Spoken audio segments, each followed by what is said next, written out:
boy.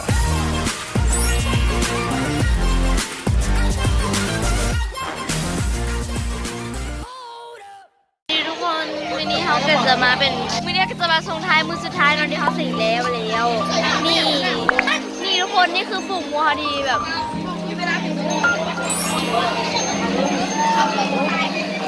ส่งท้ายทุกคน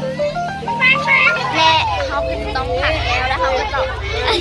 จะต้องจดจำมูเขาไว้พักแค่1 อาทิตย์ขี่โม่อาทิตย์นึงอาทิตย์นึงโบได้เบิกเงาถุย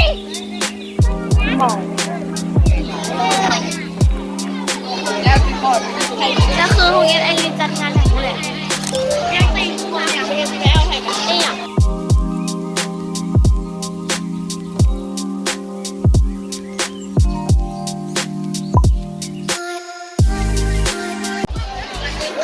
โอ้ my god ทุกคนนี่คืออันฟูห้อง 1A เด้ออันนี้ก็ 1A นี่ก็ 1A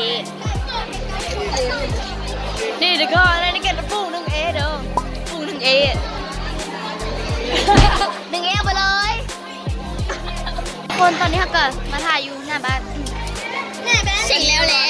สิ่งเร็วผักทิศหนึ่งสบายดีท่านผู้ชมตอนนี้เรามาเบิ่งไร่ช่างว่าไร่เนี่ยนี่ทุกคนต่างคนพากันมีความสุขของเราภาคเงียนหนึ่งเราได้สิ้นสุดลงในมือนี้นอกบ้านการสอบเองที่สอบเสียงออกมาคะแนนจะเป็นเวลาที่เงียบมากในวันในการสอบเสียงเพื่อนอาชีพของพวกเราบุญญาได้หรือไม่คุณจะต้องรอนักเรียนอาจจะตั้งใจเงียบมือเขายันเสียงตกกันยันเสียงตกไปโดยเขาสิไปนอนพักผ่อนอยู่บ้านคือละเมื่อนอนอยู่บ้านเรายังเล่นอยากแต่งกีบ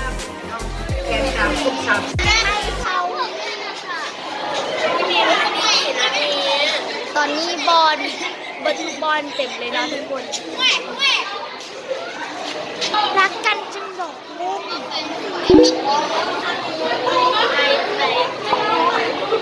มอกินมาฝักบนขบอย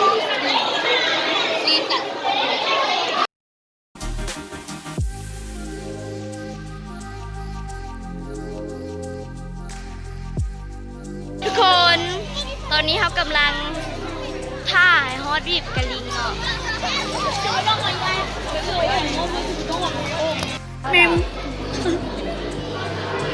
บอดี้บอต้องกินทุกคนนี่ศพเขาแดดย้อนว่า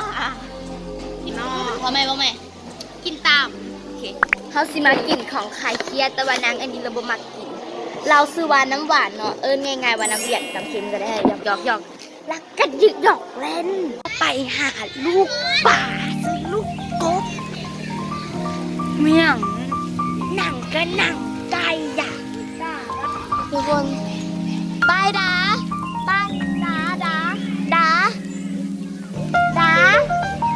ออกกล้องเนี่ยบายแสงสวยมากเลยไหนนี่ไงเราจะมาดูเพื่อนเราที่ติดเกมกันนะคนนี้นะคะติดเกม